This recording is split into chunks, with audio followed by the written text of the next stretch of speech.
Audiobook title: I'm providing assistance at Liangjian. Chapter 01-10. I'm providing assistance at Liangjian by riding a whale across the sea. Translation by Zephyr. Audiobook. Chapter 01. An unlikely business transaction. February 1940, Canyon Ridge, Jinzhong Region.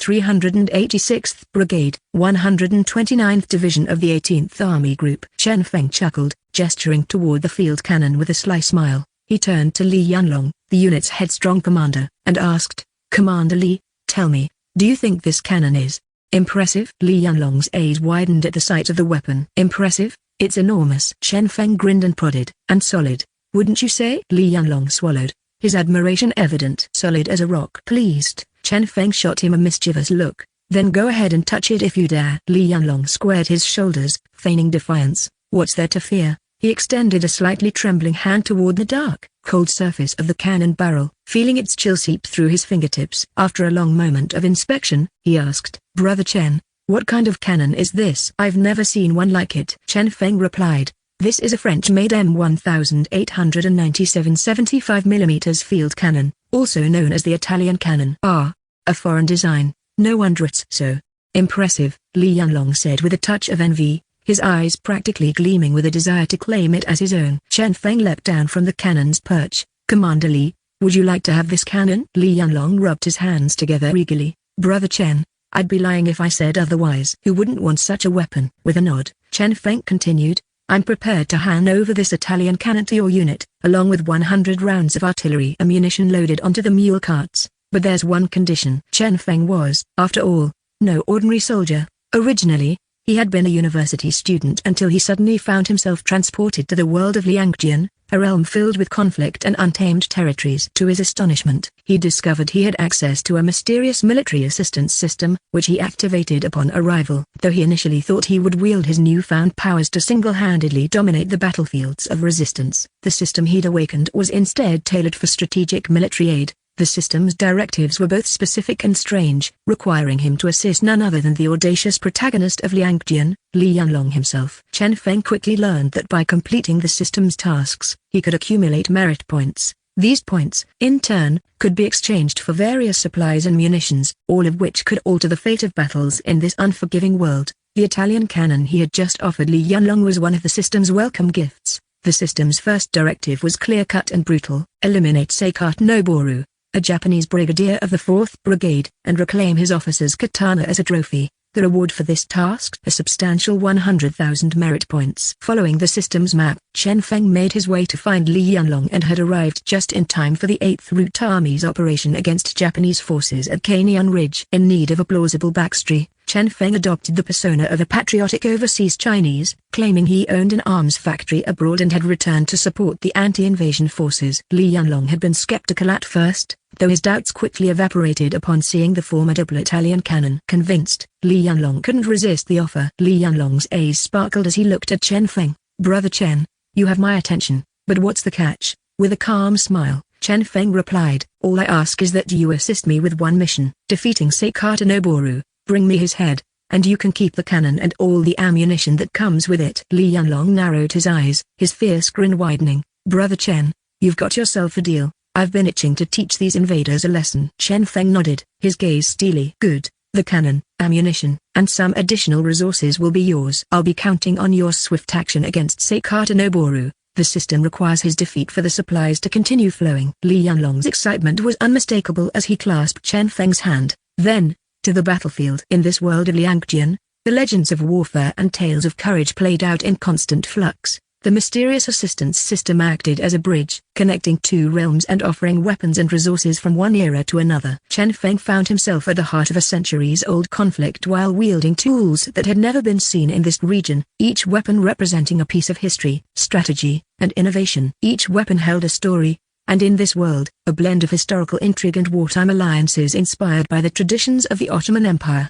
Turkish martial customs, and the esteemed Mameluke Sultanate. Weapons carried a gravitas that could tip the scales of battle. The Italian cannon itself symbolized a formidable fusion of modern engineering and relentless firepower, a design crafted to withstand sieges and break enemy lines. The military assistance system made all this possible, offering advanced munitions to aid the local forces, enriching their battle tactics and morale. Yet, Chen Feng knew it was up to him to align with the heroes and commanders of this era, leveraging his assistance to influence the tide of battle and secure an advantage for his newfound allies. As they positioned the cannon in the 8th Root Army's base, Chen Feng's mind raced. He recalled the mission objectives and the methods he would need to employ in this alternate world. Here, the tools and teachings of the past mingled with the present, and each ally he gained represented an asset in his pursuit of victory. For Chen Feng, this was more than just a chance encounter. His arrival, marked by the advanced weaponry of his era, signaled the beginning of a new era in the realm of Liangjian, a world where history could be altered by the strategic genius of one man and the potent resources of his world. And with Li Yanlong's daring resolve, Chen Feng knew that his support would not be in vain. Together, they would lay the groundwork for a campaign that could shift the tides of history. Each cannon blast echoing through the ridges of Kanyan, a roar of defiance against their invaders. Chen Feng's mission was clear, yet the journey lay shrouded in mystery and danger. As he took his place beside Li Yanlong, he couldn't help but feel a strange kinship with this world and its people, a connection deepened by the legacy he was destined to leave behind. In the harsh yet resolute world of the Liangjian front, where alliances were as fleeting as shadows, Chen Feng arrived with an unexpected offer, a proposal that could alter the tide of battle. The soldiers of the 8th Root Army looked on with wide eyes as Chen Feng and Commander Li Yanlong exchanged greetings, clasping hands as if they were old comrades, their camaraderie stirring curiosity among the ranks. Without delay, Li Yanlong, a man known for his boldness, made his stance clear. Brother Chen Feng, if you can provide our new 1st Battalion with this Italian cannon, I'll not only meet one condition but 10, and do so with the utmost honor. Li Yanlong declared, his voice booming. Ask around in Shaanxi, there's nothing Li Yanlong can't accomplish. He paused, placing a reassuring hand on his comrade Zhang Debiao's shoulder. My reputation is solid, you have my word, as good as a steel blade. He continued with a grin, gesturing toward Zhang Debiao, and if my word isn't enough, ask Debiao here. Zhang Debiao, grinning, chimed in, Brother Chen Feng, our commander's promises are ironclad, I guarantee it. When he says something, he'll follow through without hesitation. Chen Feng held his composure, though he could not resist a subtle smirk. Li Yanlong's flair for grand promises was legendary, even a touch infamous, while Zhang Debiao seemed no less willing to vouch for him. Keeping his expression neutral, Chen Feng replied, Commander Li, it's precisely your reputation that led me here. After a brief pause, he continued, reliable intelligence suggests your front line is up against the Seikata Regiment, the 4th Japanese Brigade's elite force. My conditions are simple. I want Seikata Nobutaga's head, along with his command sword. If you agree, this cannon is yours. Moreover, I'll supply your battalion with 100 German-made submachine guns and 100,000 rounds of ammunition. The soldiers around them murmured in surprise. Zhang Debiao's eyes widened. Chen Feng's information aligned with what their scouts had reported. The new 1st Battalion indeed faced the formidable Seikata Regiment. Li Yanlong's face broke into a delighted grin. Well, I was just pondering how to rid ourselves of that wily old devil Seikata, and here you come, brother, with a gift trapped for us. However, he hesitated briefly before rubbing his hands together. To be frank, we in the 8th Root Army don't get resupplies like others do. Once we run out of bullets, it's hard to replenish them. Could you possibly provide a bit more, just a few more guns and rounds? Chen Feng knew Li Yanlong's penchant for bargaining all too well. Smiling faintly, he nodded. I came prepared. Though I only brought a limited amount, I can offer your battalion an additional 50 German-engineered landmines. Consider this artillery piece, the submachine guns, and the landmines a down payment. If our arrangement is fulfilled, I'll supply you with 20 tons of imported weaponry and ammunition. At this, Li Yanlong's face brightened, his laughter filling the air. Brother Chen Feng, I like your style. With such a proposal on the table, how could I refuse? The new 1st Battalion is in. With the deal sealed, Chen Feng raised his hand to his lips and let out a sharp whistle, his gaze shifting towards a distant hill several hundred meters away. Following his gaze, Li Yanlong and Zhang Debiao watched as a caravan of mule-drawn carts crested the hill, each laden with heavy wooden crates. As the convoy drew closer, soldiers and civilians alike, dressed as simple mule drivers, led 6 carts to their position. Each cart was packed tightly with supplies, a gift from the mysterious system Chen Feng had recently awakened. Zhang Debiao glanced at the convoy with a puzzled expression. When had this caravan appeared? Had their scouts truly missed something so significant? Chen Feng stepped forward, pulling a short dagger from his belt. With a swift motion, he pried open one of the crates and lifted a submachine gun, tossing it to Li Yanlong. Commander Li, here you have the MP-40. A German submachine gun renowned for its lightweight build and formidable firepower. Li Yanlong caught it with both hands, his eyes gleaming with admiration as he examined the weapon. He handled it with the care one might show to a treasured companion, his fingers tracing its sleek metal form with a look of intense satisfaction. The soldiers of the new 1st Battalion, watching the gleaming MP40, were awestruck. Their eyes, alight with excitement, mirrored the same hunger for victory that had brought them through countless battles. Chapter 02, Preparing a Meal for the Enemy. In Chen Feng's hands lay a powerful weapon, a design forged by precision and steel, the MP40 submachine gun, an enhanced evolution of the German MP38, crafted with simplicity yet yielding deadly efficiency.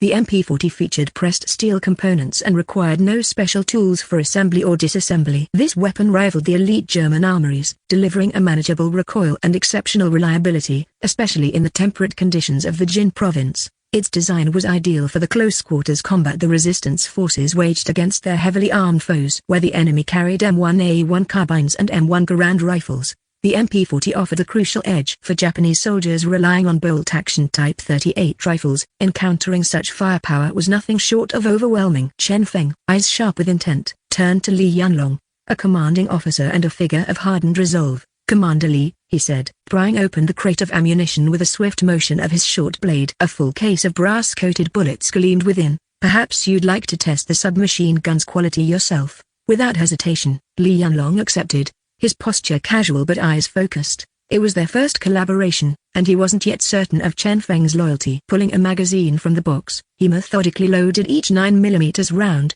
his practiced movements betraying a lifetime of weapon familiarity. In moments, he had filled the 32-round magazine, sliding it smoothly into the MP40 with a click. Securing the safety, he pulled back the bolt, bracing the gun's folding stock against his shoulder, and pointed the muzzle towards the open field. A resounding burst followed. Tat-tat-tat.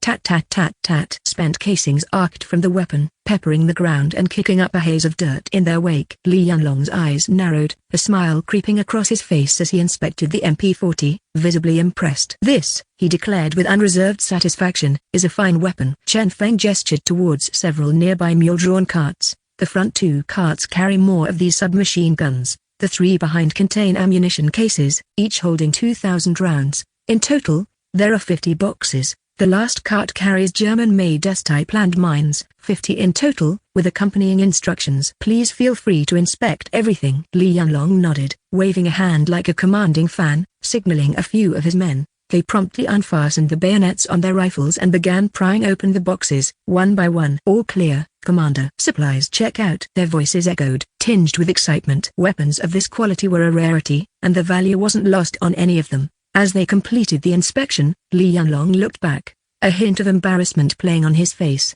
"Brother Chen Feng," he began, scratching his head, "our troops. We're just poor resistance fighters. Even a few decent transport animals are hard to come by. These mules and wagons." He hesitated, then pressed on. "You understand? In the world of guerrilla warfare, resources like mules, rugged, low maintenance, able to survive on just grass, were as valuable as gold. Unlike military horses, which demanded 5 pounds of feed each day, mules required little yet could haul large loads. For the 8th Route Army, perpetually on the move and constantly low on transport vehicles, mules represented essential support for their logistics. Consider them a gift to your division," Chen Feng replied smoothly, keeping his composure. The grin that broke across Li Yanlong's face was a mix of gratitude and shrewd cunning. He was the type to seize any advantage he could, and Chen Feng had quickly realized just how resourceful and unyielding he could be. But truthfully, Chen Feng had no use for the mules. His military assistance system reliably provided transportation with each weapon delivery. "Much obliged, Brother Chen." Li Yanlong chuckled, clapping Chen Feng on the shoulder. "So, once the job's done, where do I find you?" Chen Feng gave a small nod. "No need to worry, Commander Li. When the time comes, I'll find you." He paused, holding his hand in a respectful gesture. "May your banners fly victorious on the battlefield." "Then let me thank you in advance," Li Yanlong replied, bowing with clasped hands. "Until we meet again, Brother Chen." Chen Feng returned the gesture, his voice steady. "Until we meet again." With that, he turned, summoning a handful of silent aides assigned by his assistance system. Wordlessly, they followed him as he moved away from the encampment of the 8th Route Army. Once clear of the defensive line, Chen Feng halted and opened the system's interface. A notification pinged, a reward of 20,000 merit points credited to him the moment Li Yanlong had accepted the arrangement. In his system, he saw the enticing options laid out before him. With just 10,000 merit points, he could exchange for 20 tons of ammunition, Yet, even with such a powerful resource at his fingertips, survival weighed on him above all else. This was a world marred by endless conflict, where warfare was a way of life and each dawn brought new dangers to endure. He needed to tread carefully, planning his every move with the precision of a seasoned strategist. As he journeyed on, Chen Feng's thoughts turned inward. This world, teeming with a rugged blend of magic and ancient traditions, felt like a vivid dream of a bygone era. Here, men fought with a resolve that bordered on the mythical, drawing strength from faith, heritage, and the weight of ancestral steel. The vast landscapes stretched like the deserts and cities of the Ottoman Empire, filled with bazaars and fortresses, where warrior priests and scholars wielded both swords and knowledge. It was a realm where destiny unfolded not only on the battlefield but within the grand tapestry of history itself. Chen Feng had been thrust here by forces he didn't fully understand. His memories of a different life lingered, a world that had operated by rules starkly different from these harsh yet magnificent lands. Yet, with each passing day, the visions of his past dimmed, and he grew into the role this world seemed to have carved out for him. The assistance system was his anchor, a bridge between two lives and the source of a power that was both blessing and burden. This system was designed for warfare, yet Chen Feng pondered how he might use it for survival, perhaps even for something greater. As he strode on, the distant sounds of battle echoed in the hills, mingling with the ancient call of the muezzins from distant minarets and the low murmur of the earth. He looked up, a faint smile playing on his lips. The road ahead was uncertain, filled with foes and allies yet to be met, with struggles that would test the spirit and victories that would demand a price. But with each step, he felt more certain that, here in this strange land of Liangjian, his journey was only beginning. In this land of shifting alliances and unyielding iron, Chen Feng knew that every choice carried the weight of consequence, but whatever trials lay before him, he would face them with courage and a heart tempered like steel. For in a world of warriors, only the bold would see their destiny fulfilled. The system had proven to be unexpectedly considerate to Chen Feng. While it refrained from directly enhancing his military skills, it offered him the intriguing option to exchange merit points for elite bodyguards. A light of excitement flickered in Chen Feng's eyes as he opened the system panel and navigated to the exchange bodyguards section. An impressive roster of formidable figures appeared on the screen, each accompanied by a summary of their abilities and requirements. Yan Shuangying, 10,000 merit points required. Black Widow, 10,000 merit points required. Steve Rogers, 10,000 merit points required. Each model offered was marked with a reminder. These character models possess only the skills, not the minds, of their original forms. They will follow the host's commands unconditionally. Robotic soldiers, essentially, Chen Feng mused, instantly understanding. His gaze lingered on Black Widow's image for a moment, captivated by her sleek yet fierce demeanor. Satisfied, he decided to invest 20,000 merit points, securing both Yan Shuangying and Steve Rogers as his protectors. A ripple seemed to distort the air before him, and in the next instant, two figures materialized. They stood tall and alert, ready to serve. Commander, Yan Shuangying awaits your orders, declared the first, a dark-clad warrior whose stern visage was nearly hidden behind high collars and dark-tinted glasses. Twin Mauser C-96 pistols hung at his sides, a clear sign of his lethal prowess. The other figure, towering over the first, introduced himself with a firm nod. Sir, Steve Rogers reporting for duty. Chen Feng's gaze traveled over the imposing form of Steve Rogers, a giant over 2 meters tall with muscles rippling across his arms and chest, capped with a round shield secured to his back. With two warriors of such caliber by his side, Chen Feng grinned in satisfaction.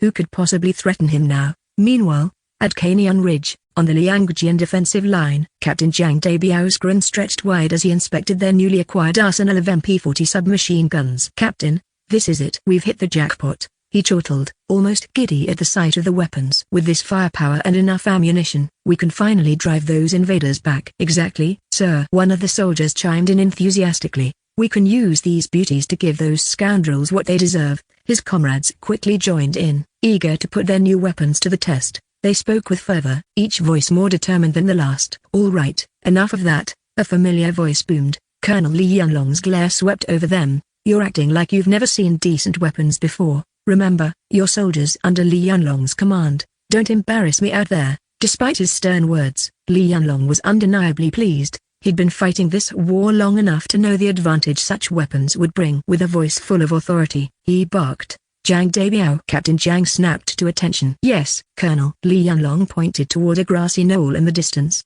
Do you see that ridge up ahead? Yes, sir, I see it. Have the engineers plant the new mines across the entire line behind that ridge. Make sure it's done discreetly. No letting the enemy catch sight of it. Plant the mines across the entire ridge, sir. Zhang Debiao hesitated, considering whether to conserve some of their stock. Are we saving them for souvenirs? Li Yanlong huffed. Plant them all. Our enemy's test attack is imminent, and we'll be serving them a midday meal they won't forget. Without further hesitation, Zhang Debiao straightened up, a mischievous glint in his eye. Understood, Colonel. With a sharp salute, he set off to ready the traps, a slight grin on his face as he imagined the chaos that awaited their unsuspecting foes.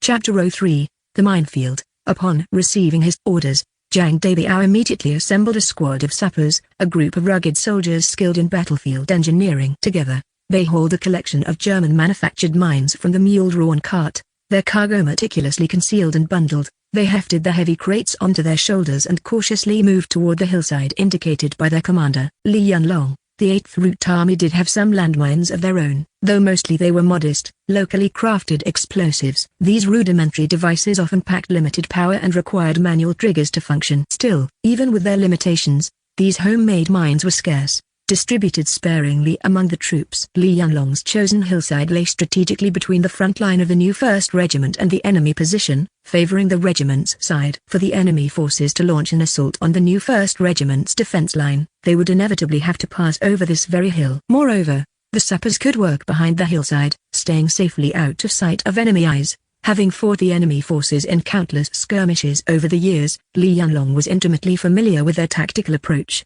He knew that the enemy's offensive strategy followed a predictable pattern: artillery barrages preceding infantry advances, alternating in relentless waves. This seemingly simple tactic was, in fact, ruthlessly effective for the Chinese forces. With their basic equipment and limited ammunition, enduring this onslaught was no small feat. Silently, the squad of sappers approached the base of the hill, 2 soldiers standing guard while the rest dug shallow pits in the earth with their bayonets and shovels. They were well practiced in setting mines, although this was their first time working with German-made S-type jumping mines. Despite their unfamiliarity, the mine's operating principles bore resemblance to the locally made versions. The sappers found some solace in the system-issued instruction manuals, which contained clear diagrams alongside detailed descriptions. There were different types of triggers, including pressure, release, and tripwire mechanisms, and the German S-type mine operated using a release trigger. In this case, when an unsuspecting enemy soldier stepped onto the mine and then released pressure, the mine would spring up to waist height before detonating. Its shrapnel would be propelled outward in a deadly radius, striking anything within reach. About half a second later, the main explosive would detonate, killing or maiming nearby troops with lethal precision. Among jumping mines, the German S-type was notorious for its power and for its indiscriminate carnage. Its reputation on the battlefield was nothing short of infamous. In under 10 minutes, the sappers had successfully buried 50 mines, carefully disengaging the safety devices and camouflaging each mine with loose soil and sand. Once their task was complete, they cautiously retreated from the minefield, carrying empty crates and gripping their rifles as they made their way back to the regiment's defensive line. Reporting to the commander, "Mines are all in place." The squad leader saluted and announced to Li Yanlong, "Well done." Li Yanlong acknowledged with a sharp nod. Raising his voice to the nearby soldiers, he added, "The enemy will likely begin their artillery assault soon. All troops, take cover." After a pause, he commanded further, "Move the Italian artillery piece to the rear. Don't let it get caught in the enemy barrage." In response, a group of soldiers appeared, guiding a mule that dragged the field artillery and ammunition to a concealed position behind the lines. Moments later, a piercing shriek tore through the air, a prelude to the enemy's artillery fire. Boom! A shell exploded some 20 meters in front of the new 1st Regiment's position, sending up a cloud of dust and earth. This initial shot was a ranging attempt. 10 seconds later, a cacophony of shells followed. Artillery from the enemy's position arced through the air, landing in rapid succession on the new 1st Regiment's defenses. Boom, boom, boom. The explosions rolled in, an unceasing barrage that lit up the sky with flashes of fire and choked the air with smoke. For a moment, the new 1st Regiment's line was shrouded in a hellish haze of smoke and flame. However, Li Yanlong had anticipated this. He had ordered his men to retreat to safer positions well in advance, leaving only a handful of scouts to monitor the front. As the shells continued to rain down, an enemy unit, approximately a platoon-sized force of over 200 soldiers, cautiously advanced towards the new 1st Regiment's position. Each soldier carried a rifle, their movements steady but calculated. This was a typical probing maneuver, Before launching a full-scale assault, the enemy would send out smaller squads to test their opponent's strength and reveal their firing positions. Based on these observations, the enemy commander would adjust his battle plan, with artillery aimed to neutralize known positions. In the din of explosions and the approaching enemy footsteps, Li Yanlong's gaze sharpened. His expression bore the determination of a man seasoned in warfare, and he issued orders swiftly. "Hold steady, everyone. Don't open fire until I give the word. Let them step onto our little surprise first." The minutes crawled by as the enemy cautiously edged forward. Then, at the crest of the hill, the first line of soldiers unknowingly entered the minefield. A split second later, boom, a thunderous explosion erupted, lifting the unfortunate soldiers off their feet and into the air. The deadly chain reaction began as each mine detonated in quick succession, sending shrapnel ripping through the ranks of the advancing enemy. The hill became a scene of chaos as explosions thundered one after another, filling the air with the acrid scent of smoke and the cries of those caught in the blast. The enemy soldiers scrambled, some attempting to retreat, others pressing forward in disoriented panic, unaware of where the danger lay. Meanwhile, Li Yanlong remained calm, his voice cutting through the clamor. "Now, all troops, fire at will." The regiment's soldiers sprang from their cover, rifles trained on the scattering enemy forces. Gunfire erupted from their defensive line, bullets slicing through the smoke-filled air as they mowed down the remaining enemy soldiers. Under the relentless barrage of mines and gunfire, the enemy's probing force was shattered. Those who had not been struck by the mines or bullets fled back to their lines, the assault having failed spectacularly. The hill stood as a silent witness, now littered with the remnants of the enemy's ill-fated attempt to breach the new 1st Regiment's line. As the last echoes of gunfire faded, Li Yanlong surveyed the battlefield with a grim sense of satisfaction. His men, hardened by countless skirmishes, knew the cost of survival in a war as merciless as this, yet they held firm. And in this moment, the new 1st Regiment had once again proven their resilience against a formidable foe. "Excellent work," Li Yanlong remarked, his voice laced with steely pride. "They'll think twice before attempting that route again." With the enemy temporarily driven back, he allowed himself a brief sigh of relief. Though he knew this victory would only bring a moment's reprieve, the conflict was far from over, and Li Yanlong and his men would need every ounce of strength and resolve in the trials yet to come. The artillery barrage ceased. From the distance, a probing force of the enemy, barely 300 meters out, had cautiously approached. Their machine gunners sought vantage points, the dark barrels of their weapons glinting under the harsh sun. Quickly, they positioned 2 Type 11 light machine guns alongside a heavy Type 92, forming a line and unleashing a relentless hail of bullets toward the Liangjian forces. Rat-tat-tat-tat. The 3 machine guns spat streaks of fire as bullets whizzed through the air, kicking up small clouds of earth as they slammed into the defender's position. Amidst the covering fire, the enemy soldiers charged forward, their war cries harsh and fierce. There was no doubt that this unit, known as the 4th Brigade, was one of the Empire's elite forces. Their soldiers exhibited remarkable discipline and a daunting ferocity as they advanced in a tightly packed formation. Within moments, they reached the crest of a small ridge before them. From there, they leapt down, bayonets fixed, and pressed their attack toward the defensive lines of the 8th Route Army.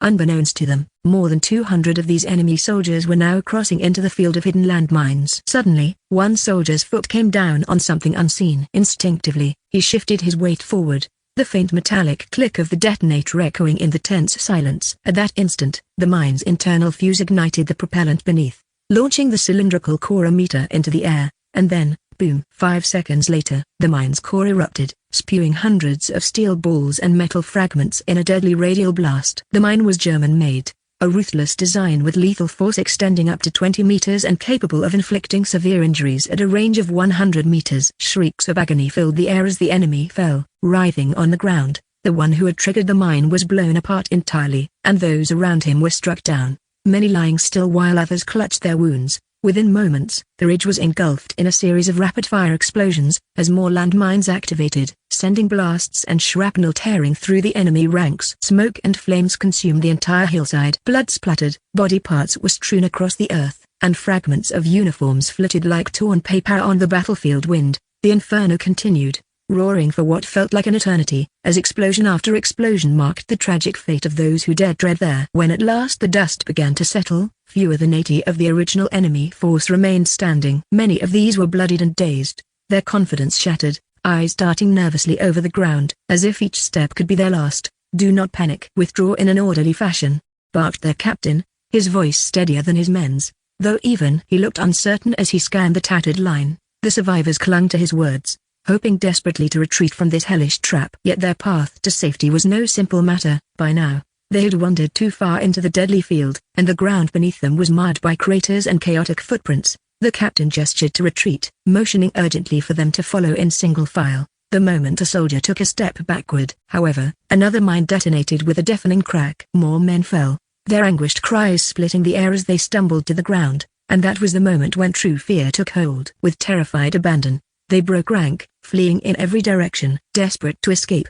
they sprinted, abandoning any sense of order, as if willing their legs to sprout extra strength and speed to carry them to safety. Yet their reckless retreat only triggered more mines, each eruption cascading like dominoes across the field. Men were flung backward, torn apart by the blasts, as the ground itself seemed to rebel against them. The field, once filled with over 200 strong, was now strewn with fallen bodies. By the time the survivors finally limped back beyond the reach of the minefield, their number had been whittled down to fewer than 20. When the thunderous roar of artillery subsided, Li Yanlong crept back to his position and raised his field binoculars. He gazed toward the carnage, where the ragged remnants of the enemy staggered in retreat. His eyes narrowed as he panned across the battlefield. What he saw chilled him to his core. Through the lenses, Li Yanlong could see the mine-laden hillside, littered with bodies, severed limbs, and shattered weapons. The ground was soaked in blood, the crimson stains mingling with the mud, painting a grotesque scene of destruction. At his side, Jiang Dabiao, slinging his blade over his shoulder, clambered up to join him. He borrowed the binoculars and took in the grisly sight himself, standing in awe. By all that's holy, he whispered in disbelief, these mines, they pack quite a punch. Chapter 04, The Clash of the Elite. The soldiers of Seikata's regiment, a fearsome assembly famed for their prowess, positioned themselves atop the ridge with practiced efficiency. A fortified command post, built of timber and woven grasses, stood as their headquarters, the high ground providing a sweeping view over the battlefield. In the fading light, their figures seemed like phantoms of steel and discipline, resolute and unyielding, yet, hidden within the lines of their defenses lay an unease masked by pride. Seikata Noboru, the regiment's stalwart commander, stepped onto a hastily built scaffold, field binoculars raised to his keen eyes. Before him stretched the ridges and ravines of Liangjian, whose tangled landscapes concealed enemy forces like shadows in the dusk. Watching his troops maneuver below, he couldn't contain a glimmer of satisfaction. His regiment, renowned as one of the Imperial Army's most elite, had vanquished opponents thrice their number in previous encounters. Their mere arrival often instilled dread among their foes. From a distance, Chen Feng observed these preparations. His attire, now adapted to the local customs with robes of muted yet stately fabric, did little to hide his foreign origins. A soldier caught between worlds, he carried the weight of tiras upon his shoulders. This land of Liangjian, reminiscent of empires and sultanates past, would either make or break him. In one hand, he held a map of the enemy's positions, its markings echoing the words of his military assistance system, which guided him through the unfamiliar territory. Next to him stood his ally, Li Yanlong, a man of hearty spirit and fierce loyalty. Known for his fearless resolve, he had agreed to Chen Feng's daring proposal to take down Seikata Noboru in exchange for a weapon that could alter the tide of war. Together they had placed their men, armed with a peculiar array of weapons drawn from Chen Feng's own world, German-crafted submachine guns, Italian artillery pieces, and landmines of deadly precision. From the shadows, they advanced towards Seikata's line, where the soil lay freshly turned and camouflaged with loose dust, hiding a field of landmines carefully laid by Li Yanlong's battalion. The sappers had made swift, silent work of embedding the mines along the ridge, their experienced hands carving a hidden gauntlet for the approaching forces. Each mine, a relic from the wars of another era, would wait patiently to spring forth its fatal charge. As dusk fell, the commander's reconnaissance squad advanced. Noboru had sent them as a test, a vanguard force meant to feel out the enemy's defenses. Stepping cautiously, they crossed the rise of the ridge. Just as they reached its peak, a faint click echoed. Too late. A young soldier felt the ground give way beneath him, a leap of iron and fire. The mine burst forth, reaching its deadly height before exploding, filling the air with shrapnel that bit and tore. One by one, the devices triggered in quick succession, each blast a new stanza in a song of ruin. In that instant, fear found even the hardiest among them. Shouts echoed through the enemy ranks as men scrambled to escape the chaos, but the field was alive, and the retreating soldiers could find no safe path, each hurried step triggering another hidden weapon. Smoke and dust shrouded the hillside as more mines erupted, scattering fragments of metal and broken bodies across the field. Seikata, watching from his high post, felt a shadow of apprehension creep into his heart.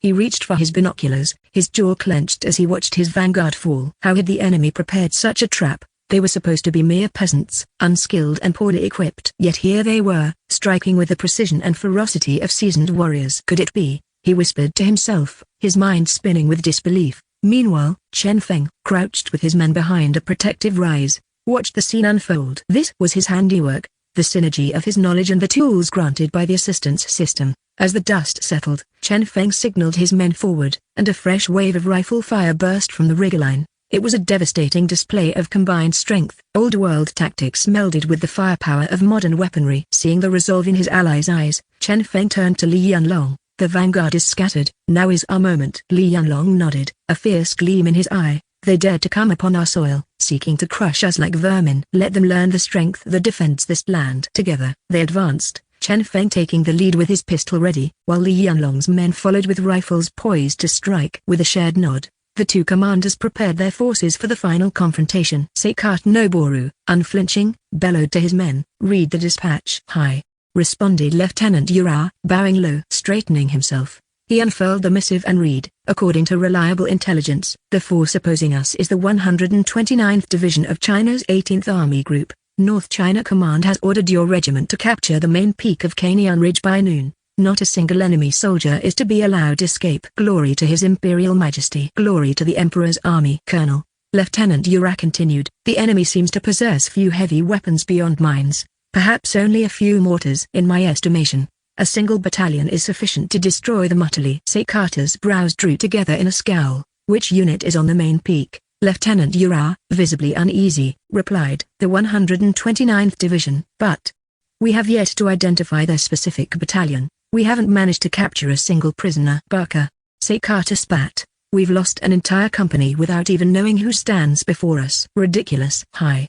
The lieutenant saluted, his tone reflecting the shame in his posture. Seikata's gaze turned dicey. "Ura-kun, you must have noticed the enemy commander's skill. This commander is no amateur. His formation suggests a seasoned defender. His circular defense arrangement is remarkable, integrating scattered trenches with formidable firing trenches. His machine gun placements are strategically brilliant, and the minefield he managed to lay at the front line all but decimated our 5th Company." Seikata's voice grew more subdued. "This one is no ordinary commander." "Your insight is keen, Colonel," Lieutenant Ura affirmed. "Though Chinese forces commonly use mines, this commander's rapid transition from ambush to defense is exceptional. The fact that he managed to lay a minefield in such haste is no small feat. Inform the assault teams," Seikata ordered. "Capture this commander alive. I want to see the face of the man who dared make such a stand." "As you command," Lieutenant Ura replied, only to hesitate. "But, sir, our 5th Company may have injured soldiers within the minefield. Shall we forsake them? If we do not clear the enemy's mines, our casualties will multiply,"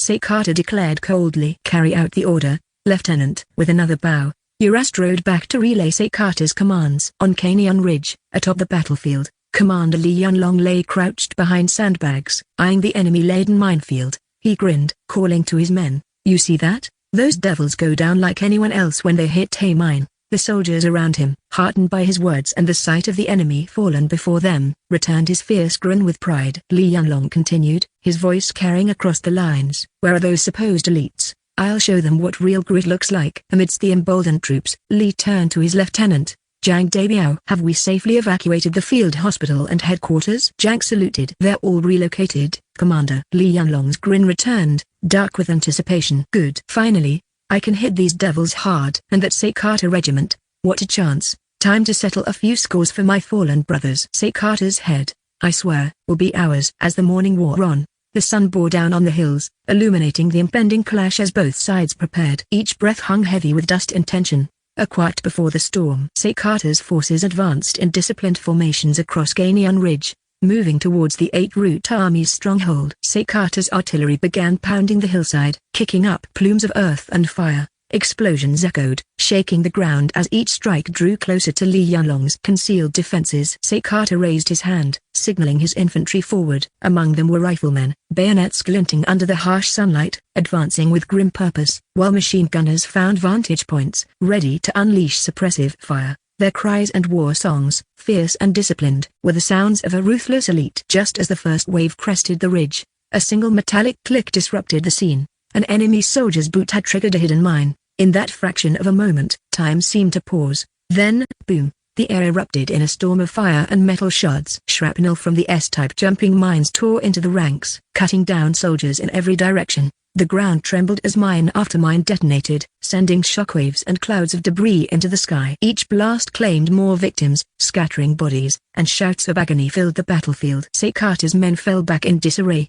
The minefield had been carefully concealed, a lethal trap awaiting those who dared approach. The few soldiers who managed to remain standing stumbled, shaken, their once orderly formation reduced to chaos. Li Yanlong took the opportunity, issuing his command, "Now, soldiers, fire at will." A fusillade of gunfire followed, the 8 Root Army soldiers opening fire with trained precision, their rifles cracked, each shot carefully aimed, every bullet finding its mark amidst the disoriented enemy. Caught between deadly mines and relentless gunfire, the Seikata regiment reeled, their probing assault transformed into a rout. Those who survived the mines and bullets were no longer the imposing force they had once been but a terrified mass retreating down the blood-soaked hill. When silence finally returned to the ridge, Li Yanlong and his men looked upon the aftermath. Fallen soldiers, weapons, and the eerie stillness of a battlefield lingered. "Well done," Li Yanlong commended his troops, his voice carrying pride and a somber resolve. "The Seikata regiment will think twice before setting foot here again." And so, on that day, the resolve of the 8th Root Army remained unbroken. For as long as they held the ridge, no force, no matter how elite or disciplined, would take it from them without facing the full measure of their courage. Chapter 5, Raise the Italian Cannon. In the command tent of the Jinsui Army's 358th Regiment, the air was taut with anticipation. Officers moved like whispers in the shadowed interior, their uniforms lined with dust and grime from the hills beyond. Standing before the regimental leader, Chu Yunfei, was Chief of Staff Fang Ligong. His salute was swift and precise. "Sir," Fang began, urgency edging his voice. "Reports from the forward observation post confirm it. A skirmish broke out with the 8th Root Army, and in mere minutes, over 200 Japanese soldiers lay defeated." Chu Yunfei lowered his binoculars, his brows knitting in disbelief. "What did you say?" he asked, his voice barely concealing astonishment. "The 8th Root met the Japanese, and 200 fell in an instant?" "Indeed, Commander," Fang replied. "The Japanese sent a full squadron in a probing assault against Kanyan Ridge, where the 8th Root's position lay. Within moments, only a handful of them staggered back. The rest perished in a roar of explosions. Yet, no one can say what weapon wrought such devastation." Chu Yunfei nodded thoughtfully, his mind alight with the gravity of the news. Here was the Japanese army, swift, unrelenting, and with brutal firepower, claiming 5 Chinese lives for every one of their own. That 200 Japanese soldiers had been obliterated without a single loss to the 8th Root was an impossibility that bordered on myth.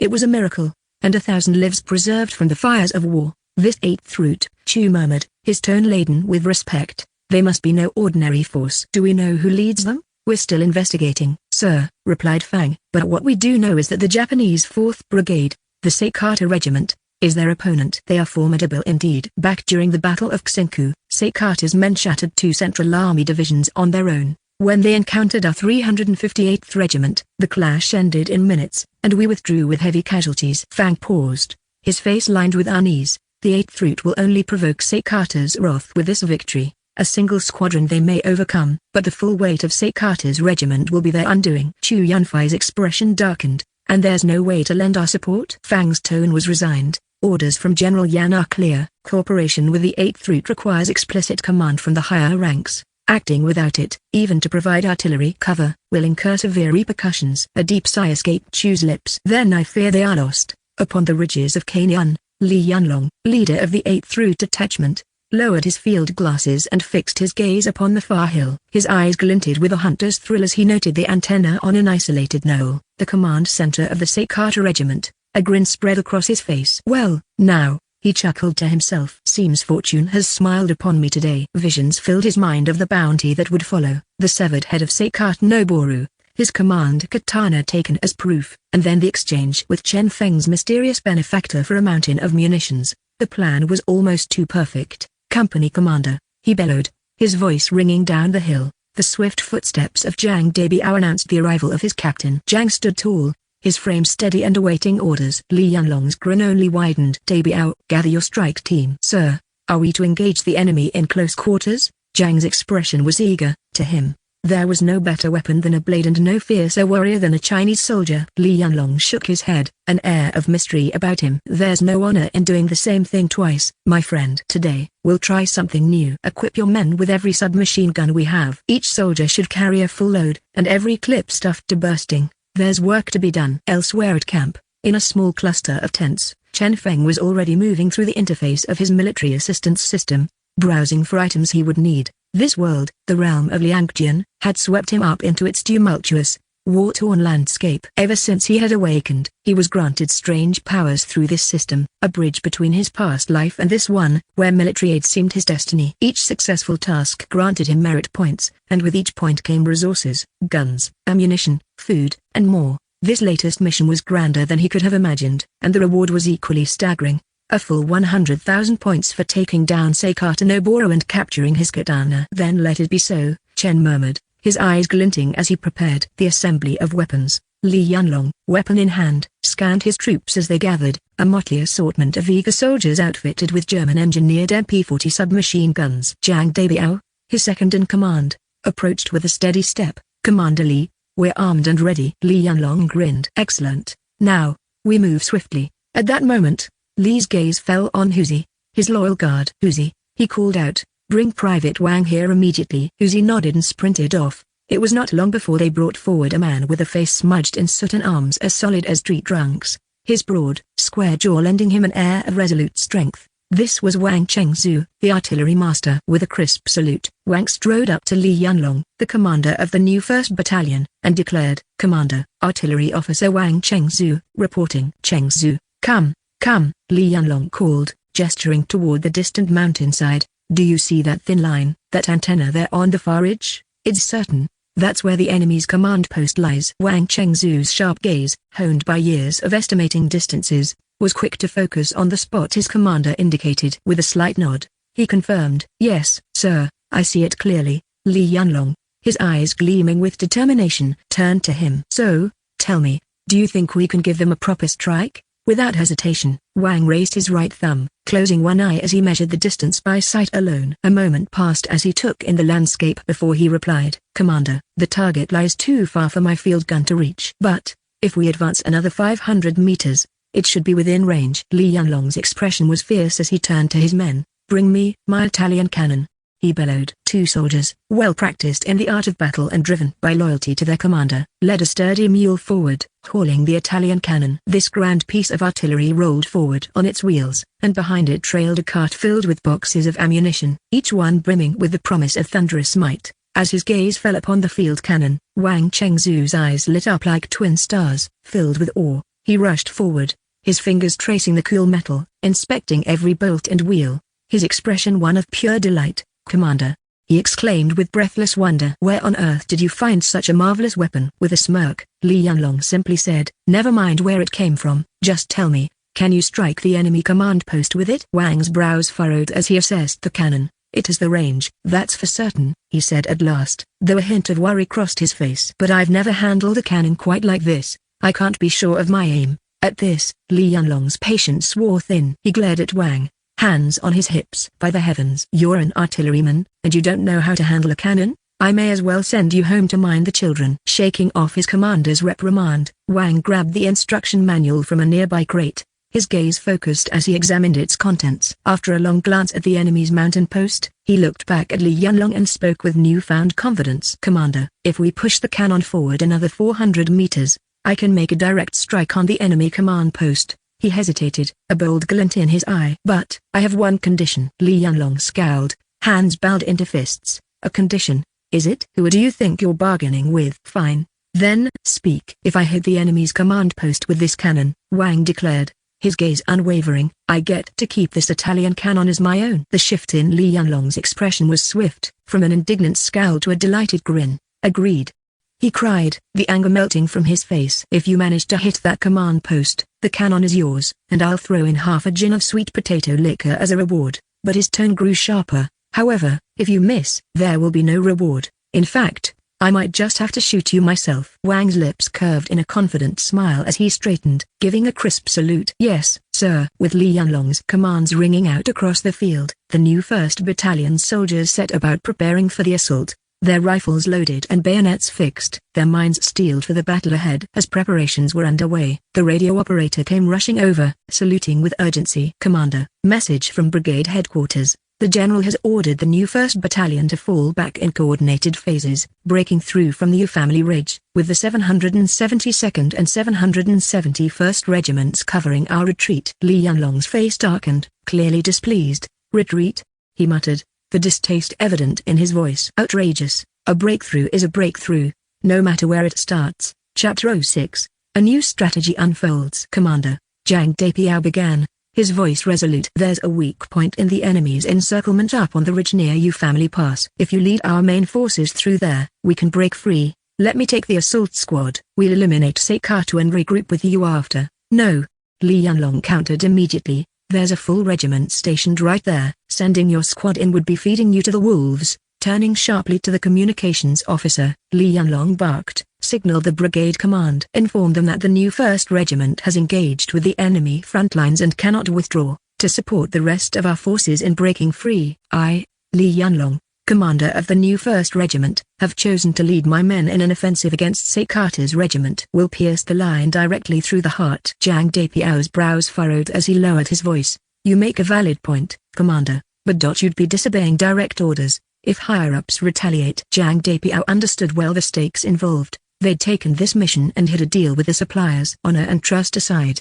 there was the matter of the new 1st Regiment's future. Securing 20 tons of advanced foreign munitions would transform them into one of the 8 Root Army's most formidable forces. Yet, an order from command demanded a tactical withdrawal via Yu Family Pass. A direct assault would be insubordination, a risk that could cost Li Yunlong his command. Or worse. Zhang Deipiao, ever loyal, had volunteered not just to secure a victory but also to protect Li Yunlong from the consequences. He offered to lead the charge himself, to take down Seikata Shinetsu's head. Zhang Deipiao. Li Yunlong's gaze narrowed, his voice thunderous. "Attention." "Yes, sir." Zhang snapped to attention, spine rigid. "Now, answer me," Li Yunlong demanded. "Who is the commander of the new 1st Regiment?" "Li Yunlong." Zhang answered without hesitation, louder, reporting, "Sir." Zhang Deipiao roared, "The new 1st Regiment is led by Li Yunlong." "This is the report of 1st Battalion leader Zhang Deipiao." "Good." Li Yunlong's expression grew fierce, his resolve unyielding. "When the gunfire begins, everyone here follows my command. Execute the orders." "Yes, sir." Meanwhile, in Seikata's regiment command, Seikata Shinetsu stood still, arms crossed, scanning the battlefield with steely eyes. Footsteps resounded behind him as Lieutenant Colonel Ura approached briskly, feet snapping together in a formal salute. "Report, Colonel."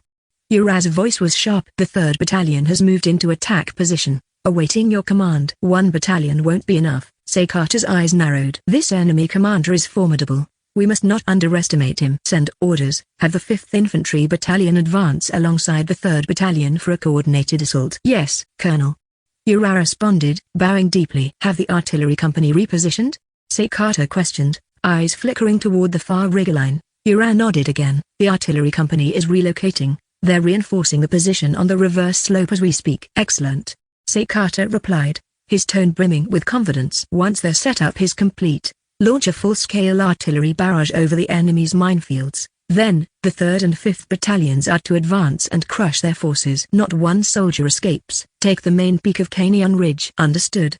Ura spun around, marching back to relay the orders with precision. Back at the new 1st Regiment's stronghold. Within the new 1st Regiment's camp, soldiers made hurried preparations, weapons gleaming in the early dawn. Each soldier gripped a sturdy guillotine knife, their blades sharpened to a deadly sheen. In close-quarters combat, facing the standard-issue enemy bayonet was a formidable challenge. Yet these soldiers knew that a true blade master held the advantage. Li Yunlong strode through the ranks, watching his men, each soldier with fire in their eyes, ready to face overwhelming odds. They were outnumbered, outgunned, and outmaneuvered, but not outmatched. The iron will of the new 1st Regiment made them a force to be reckoned with. "Prepare yourselves, men." Li Yunlong's voice rang out. "Today, we face an enemy who thinks they can break us, but we'll show them what it means to stand against the new 1st Regiment." Shouts of agreement rose as the men brandished their knives, fists clenched with determination. The battalion braced for the clash, an impending battle where every weapon, every step, would determine their survival and the strength of their resolve. As dawn broke over the mountain ridge, Li Yanlong's plan, both defiant and daring, set the stage for an encounter that would test the mettle of each soldier, breathing new life into the legend of the new 1st Regiment. Under the banner of the new 1st Brigade, Captain Zhang Daibiao and his men gathered in a clearing just beyond the reach of the dawn mist. The brigade had been struggling for months with limited supplies, their weapons barely holding up under relentless battles. Ammunition was so scarce that each shot was precious, forcing them to rely heavily on the traditional yataghan, the large, curved sword often seen among the warriors of the Anatolian front lines. Brutal, close-quarters combat had become their means of survival, and under these conditions, Zhang's formidable sword skills became their most valued asset. The brigade's commander, Li Yanlong, though hardened by countless battles, recognized his limitations with the yataghan. So, on the training grounds, he sought guidance from Zhang. His prowess with the blade was legendary. His technique in the art of the 8 strikes of the vanguard had reached such mastery that many considered him untouchable in battle. Once, on the hallowed battlegrounds of Yifeng Pass, he decapitated 4 advancing enemies in swift succession, earning his rank as a platoon leader. And on the infamous bridge at Lugu, where the 29th Army clashed against the forces of a rising Eastern Empire, Zhang once felled 9 enemies in a single charge. But in times of retreat, Zhang was just as human as any other man. After his return to the south, a leave of absence allowed him to visit his family, hoping to bring them safety amidst the chaos of invasion. Yet he returned to find his homeland scorched, his village razed by hostile flames. With no home left to return to, he enlisted under Li Yanlong, who had recently been recruiting soldiers for the new 1st Brigade. From then on, each time Zhang's eyes fell upon an enemy soldier, a fiery vengeance ignited within him, and his hand instinctively went to his blade. But on this dawn, Zhang's men felt something new slung across their chests. Instead of the worn leather scabbards holding the yataghans, they bore sleek German MP-40 submachine guns. The new 1st Brigade, with smiles they could barely contain, had been equipped with these modern firearms. For Zhang and his troops, it was a marvel they'd only ever heard of, a prized weapon called the flowering mechanism among elite fighters, a device that only the most seasoned soldiers were ever allowed to wield. Zhang adjusted the strap across his shoulder, feeling the full weight of the weapon settle comfortably on his frame. With careful hands, he unfolded the gun stock, aligning it against his right shoulder, and sighted down the barrel with a steady gaze. He then flipped off the safety, pulled the bolt, and squeezed the trigger. A soft click greeted him as the mechanisms moved smoothly, each part fitting with such precision that the weapon felt like an extension of his body. The very moment his fingers wrapped around the handle, Zhang could feel the gun's destructive power and beauty, a masterpiece of violence. He grinned, admiring the fierce aesthetic of the weapon's construction. It was raw strength molded into steel. Get familiar with your weapons. Zhang's voice rose, capturing the attention of every soldier under his command. His tone was sharp, filled with purpose. The commander's orders are clear. Today, we're going to show those invaders something they've never seen before. One soldier piped up from the ranks, his eyes full of curiosity. Captain, what is this weapon called? I've never seen anything like it. Zhang chuckled, glancing at the gun in his hands. I think it's something like P40 or whatever they say, but that doesn't matter. We're calling it the flowering mechanism. His voice held a firm conviction, and the name brought a sense of camaraderie among the soldiers. Peering through his binoculars, Zhang scanned the enemy encampment on the distant hillside. Already, he could see the silhouettes of enemy soldiers gathering, preparing to launch an assault. Prepare your ammunition, he commanded. We'll be ready for them, and this time, let's give them a true taste of what we're capable of. At once, the men rushed forward, knives in hand, and pried open the ammunition crates. Gleaming brass cartridges spilled forth, and with a kind of reverence, each soldier loaded their magazines with precision and eagerness. These bullets. There's so many of them, one soldier exclaimed, his fingers running over the cool, metallic rounds. Not just a lot, another added with a smirk, but high quality too. Zhang's men buzzed with excitement. It had been so long since they'd had enough supplies to fight without hesitation, and now they had a cache of bullets that could fill the air with thunder and smoke. The new 1st Brigade had once barely 30,000 bullets in total, yet now each MP-40 came with its main magazine and 3 backups, each capable of holding 32 rounds of 9mm ammunition. Added up, it came to a resounding arsenal of over 100,000 rounds, and 100 pristine submachine guns, giving each man the confidence to wage 2 major battles without fear of running dry. The men had barely finished loading their ammunition when the distant sound of enemy artillery began to roar. Shells fell over the hillside, crashing into the grounds with a violent explosion, filling the air with soil and rock. Yet the invaders' cannons were not aiming at the new 1st Brigade's front lines. Instead, their artillery rained down upon the slopes before them, demolishing a line of mines set as traps. As Jiang watched the smoke rise from the enemy bombardment, he felt a renewed sense of resolve. They had planned for this day, trained relentlessly for this moment when they could stand and fight without the fear of running out of bullets. With his new weapon slung across his shoulder and the memories of past battles fresh in his mind, Jiang's spirit surged with an unyielding will. His soldiers stood beside him, their faces hardened but ready. This day would be different. They were armed not only with skill and ferocity but with weaponry that could level the battlefield, a power rarely seen among their ranks. And as the sun began to rise, its light gleaming off the newly loaded submachine guns, Jiang's voice rang out, a battle cry that reverberated through the valley. Today, we fight not with blades alone but with the wrath of our own flowering mechanisms. We fight as one, and we fight until none stand before us. With a final glance across his ranks, Jiang raised his weapon high, and the men responded in unison, a wall of voices merging into one unbreakable force. In that moment, the new 1st Brigade had become an unyielding tide, ready to meet any opposition head-on. The enemy's first charge had yet to arrive, but Jiang and his men stood prepared, their hearts steeled, each man poised and armed to the teeth, awaiting the clash of steel, the roar of guns, and the glory that awaited them on the other side of battle. The air was thick with the promise of war, but also, just perhaps, of victory. Chapter 07, I bet your gun is empty. The world thundered. Explosions pounded relentlessly, each strike flinging up great plumes of dust and dirt, blanketing the entire stretch of land before the defensive line. Shell after shell screamed through the air, carving a brutal path across the mines in front of the battlefield, stirring a clouded frenzy. Colonel Sakata's resolve was as sharp as his strategy was ruthless. He spared neither man nor ammunition in his bid to clear a way through the minefield. Even if it meant sacrificing his own soldiers caught in the mess of metal shards, Sakata cared not. With each round, more earth erupted, and as for the unlucky soldiers scattered within the deadly maze, well, a mere minefield alone was rarely enough to eliminate them all. Despite being strewn with 50 S-class mines, the dense line of explosives couldn't instantly annihilate all 200 entrenched Japanese soldiers. But with this crushing bombardment, any of those who survived the mines would have scant hope of leaving the field alive. While the air roared with explosions and splintered shrapnel, Commander Li Yunlong took his stand. A veteran with both grit and vision, he held an MP-40 submachine gun in hand, his eyes steely, preparing his troops for the impending battle. Stepping onto a sandbag pile, his voice rang out over the din, carrying with it the fire of his convictions. Brothers, we're facing the notorious Sakata Regiment, the so-called elite of the enemy's forces. He shouted, his words igniting sparks in the hearts of his soldiers. His brow creased in a grim smile, as he taunted fate. But who cares about these devils? They've got 2 shoulders and 1 head just like the rest of us. Who's afraid of them?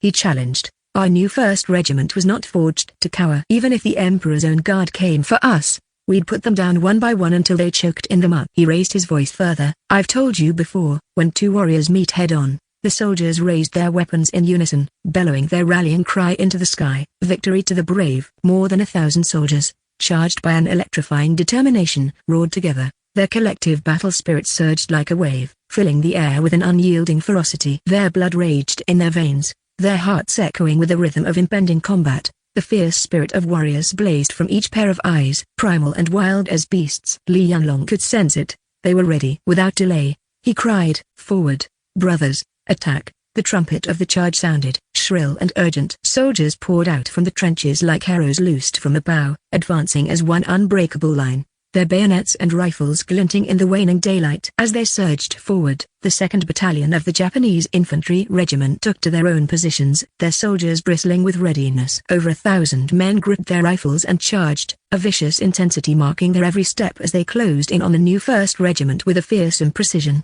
Meanwhile, inside the command tent, Colonel Sakata watched the scene through his binoculars, his brow furrowed in disbelief. The sheer audacity of his opponents seemed surreal to him. What do they hope to accomplish with such a meager force, and a counterattack, no less? What's their objective?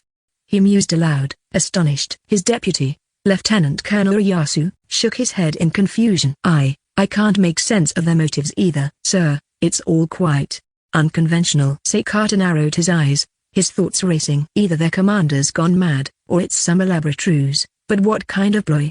He let his thoughts trail off, intrigued despite himself. As the shrill call of the charge sounded again, the new 1st Regiment warriors descended the hillside with a roar. They ran headlong into the waiting soldiers of the Sakata Regiment, whose bayonets gleamed with a ruthless edge in the dimming light. From a young age, Sakata's soldiers had trained in hand-to-hand combat. On the vast battlefields of the Chinese front, they had not once met an opponent willing to engage them in close quarters combat. Seeing the Chinese forces advancing, weapons raised, the Japanese soldiers smiled with grim satisfaction, welcoming the clash. Though 2 battalions surged forward on Seikata's command, the landscape restricted his forces, allowing only 1 battalion to engage the new 1st Regiment head-on. At the sight of their enemy barreling forward, the soldiers of the 2nd Battalion let out their own fierce war cries, preparing for the brutal melee. But as the two sides closed in, the warriors of the new 1st Regiment executed an unexpected maneuver. When they were but half a breath away from the deadly embrace of bayonets, the soldiers suddenly split, veering off to both flanks, exposing their adversaries to the full force of what lay behind. And there it was, 100 submachine guns and a line of Czech Model 26 light machine guns, each loaded with bullets and leveled straight at the Seikata Regiment soldiers who had charged, bayonets gleaming. "What?" gasped one of the Japanese soldiers, a look of shock dawning across his face. The promises of close combat had evaporated like a morning mist. "White flags, honorable swordplay." "Bah!" Li Yunlong scoffed, watching the fear creep into his enemy's eyes as he gave the signal. His voice echoed with grim satisfaction. "Shoot!" A storm of bullets tore across the field, cutting down ranks with merciless precision. The Seikata Regiment's 2nd Battalion, faces frozen in terror, had no time to react. The relentless blast of machine gun fire cut through their lines with a force that shattered their spirits, as well as their formation. Amidst the thundering cacophony, Seikata's confusion turned to a grim realization. He could see it all through his binoculars, each step of the devastating tactic playing out before him. His own soldiers, now cornered by the superior firepower they hadn't expected, faltered. Even the iron will of the Japanese troops was failing in the face of such an unyielding onslaught. There, amidst the ceaseless storm of bullets, Commander Li Yunlong and his men pushed forward with iron resolve. The field was littered with the remnants of what had once been Seikata's ironclad line. Not a word was spoken as the new 1st Regiment advanced. Step by steady step, their determination undimmed. For Li Yunlong, this was more than just victory. It was a statement,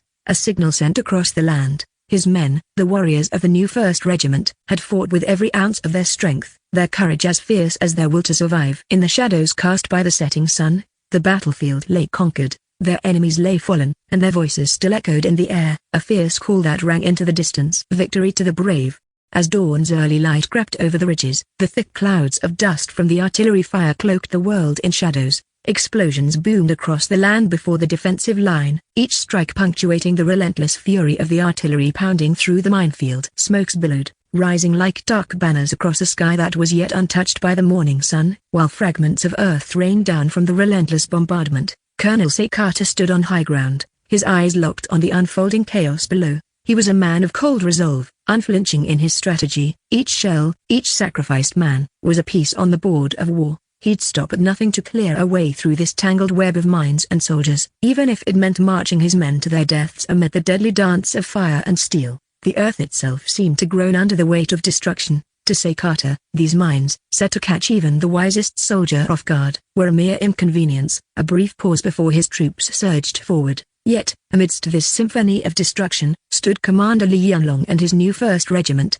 their spirits unbroken, their resolve set like stone. Li Yunlong's voice carried above the din, addressing the eager soldiers gathered around him. In his hand, he held an MP-40 submachine gun, the foreign weapon glittering ominously in the morning light. His expression bore no hint of fear, only a fierce determination that kindled a spark within his troops. "Brothers," he called, his voice steady, ringing like a war drum. "Today, we face the infamous Seikata Regiment, known for their ruthless discipline and skill." He raised his weapon high, a gleam of fierce pride in his eyes. "But they're still just men, same as us. Remember, when two warriors meet head-on." His voice grew even louder, stirring the men's resolve. The new 1st Regiment responded with a battle cry, their united voices echoing across the battlefield like the thunder of approaching storm clouds. "Victory to the brave." Each man gripped his weapon, his resolve hardened as his fingers traced the cold metal of bayonets and submachine guns. They were outnumbered, outgunned, yet unyielding. And as the sun edged higher, its rays caught on countless rifles, each glint a promise of the ferocious battle to come. With a nod to his men, Li Yunlong shouted, "Forward, brothers, attack!" The trumpet blared, piercing the morning air, and the soldiers surged forth, their weapons gleaming. Behind the smoke and haze, Seikata's own forces braced, their expressions unwavering, hands clenching rifles as they prepared to meet the charge. Over 1,000 soldiers of Seikata's regiment readied themselves, their grim faces set beneath the weight of disciplined courage. This was their moment, and they met it without hesitation. But even as the Seikata regiment rallied, the new 1st Regiment swept down the hill with unstoppable force. The soldiers surged forward, only to break formation at the last moment, revealing a surprise that left Seikata's men frozen in shock. Behind the front line, 100 MP-40 submachine guns and a line of Czech Model 26 light machine guns lay poised, barrels trained on the advancing enemy. At Li Yunlong's signal, they opened fire. A brutal wall of bullets erupted, ripping through the ranks of the Seikata regiment. Faces twisted in shock and fear, as men fell by the dozen. Their tight formation shattered in seconds. The thundering gunfire continued, filling the air with smoke, lead, and the relentless drumming of bullets. Colonel Seikata watched from his command post, his face a mask of disbelief. This was no random skirmish, no clumsy resistance. His own men, known for their fierce skill in hand-to-hand combat, were mowed down by the very force they had thought to overpower. As the final gunshots echoed across the ravaged field, the new 1st Regiment advanced with renewed determination. Step by steady step, they crossed the blood-streaked ground, their courage unbroken. The field lay littered with the bodies of Seikata's men, a stark testament to the cost of underestimating their resolve. Li Yunlong stood at the forefront, his voice ringing out once more. "Today we stand victorious, our courage unshaken," he proclaimed. The soldiers around him echoed his call, their voices rising into the smoke-laden air, defiant and unbroken. Victory to the brave. For the new 1st Regiment, this was more than a mere victory, it was a declaration, a message to any who might doubt the strength of their spirit and the power of their resolve. And as the sun climbed higher, casting its light across the torn battlefield, they knew that this was only the beginning of a long and arduous journey, but united, they would face whatever trials lay ahead. Chapter 08. One shot, one soul. The clash had barely begun, and within less than 2 minutes of close combat, the relentless fire from the battalion's submachine guns had decimated the ranks of Seikata's 2nd Infantry Battalion. The 1,000-strong soldiers, who advanced in unwavering formation, had crumpled under the fierce assault, leaving none to retreat. Even with their new cache of 100 German submachine guns, eliminating such a vast number of troops entrenched in a fortified position would ordinarily have been an insurmountable task. Yet, in their arrogance and disregard for prudence, the enemy dared to emerge, challenging the new 1st Regiment to the steel of a bayonet skirmish. Their audacity became their end. At the cost of only a few soldiers, the new 1st Regiment had annihilated an entire battalion. As the last of the enemy forces fell, stunned silence filled the air, and the troops stared out over the hundreds of fallen in disbelief. Among them, their commander, Li Yunlong, was quick to break the daze. His voice thundered through the air. "Advance! Charge forward!" he bellowed. With renewed energy, the troops surged across the hillsides toward the remaining enemy fortifications. What was once the carefully held line of the 2nd Infantry Battalion was now conquered ground, seized by the new 1st Regiment with hardly a moment's resistance. But before they could take a breath, they were met by the assault of the 5th Infantry Battalion, now advancing under the orders of the regimental commander, Seikata Nobutayu, intent on reclaiming their lost foothold. Under the roar of artillery cover, hundreds of enemy soldiers stormed forward. The new 1st Regiment, undeterred, quickly set up machine guns, aiming their barrels at the charging waves. When the enemy fell within range, a hail of bullets rained down upon them, and soldier after soldier collapsed. The 5th Battalion, overwhelmed by the heavy gunfire, could only retreat after leaving more than 100 bodies on the field. Watching them flee like a tide receding from the shore, Li Yunlong glanced down at the submachine gun slung across his chest, a rare look of satisfaction lighting his face. "This gun is bloody marvelous," he exclaimed. Yet, even as his squad marveled at the power of their new weapons, their submachine gun magazines were running dangerously low. Despite their fierce firepower, the consumption of ammunition was relentless. In just 10 minutes, they had expended over 10,000 rounds. "Replenish ammunition quickly," Li Yunlong ordered. Without delay, soldiers carrying heavy crates of ammunition shouldered their way up the trench lines, taking advantage of the very ditches dug by the enemy. Bent low, they worked their way forward, hauling fresh magazines to the front. The assault team immediately set to work, prying open ammunition crates and loading the 9mm rounds into their magazines. Li Yunlong himself removed the emptied magazine from his weapon and reached to his belt for 3 additional empty magazines. Handing them to his guard, "Tiger," he barked, "fill these up for me." Tiger took the magazines with a quick nod. "Yes, sir." Just then, Li Yunlong turned, raising his voice over the din of battle. "Wang Chengzu, Chengzu, where are you?" "I'm here, Commander." Wang Chengzu's burly frame loomed out of the chaos, joined by several of his fellow artillerymen as they pushed an Italian field cannon up the hill to the front line. "Bring it here."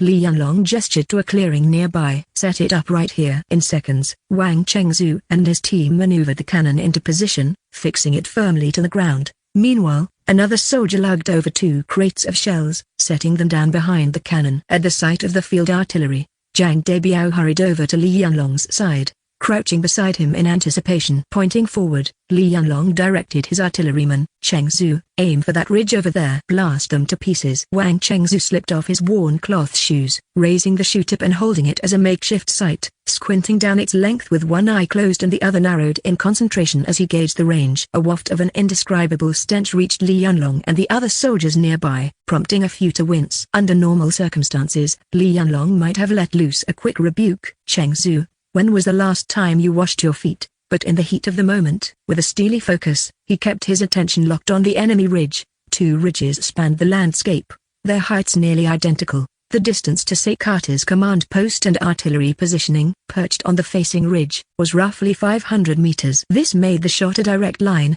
a rare advantage in artillery positioning. Wang Chengzu shifted his aim accordingly, whispering to himself as he fine-tuned his adjustments. Wang Chengzu glanced over the manual, quickly slipping his boots on. Standing by the weapon, he thought about the peculiarities of the field gun he was now operating. It wasn't like the 60mm mortars he had used in the past. This beast had its own targeting system, eliminating the need for guesswork on close-range shots. He shot a sidelong glance at Li Yanlong and Zhang Debiao, relieved they hadn't noticed his uncertainty. With a deep breath, he locked his gaze on the sight, carefully adjusting the handle and lowering the gun's barrel. 3 small notches to the left, he realigned the muzzle until it pointed squarely at the enemy's command center in the valley below. Without looking back, he called out, "Shells!" The artillery crew was ready, and a soldier hefted a 5-kilogram high-explosive shell from the box behind them. Wang received it, slotting it into the breech and firmly closing the hatch. He carefully gripped the firing rope. "Commander, am I clear to fire?" Li Yanlong gave a sharp nod. "Fire!" Wang yanked the cord, and with a deep,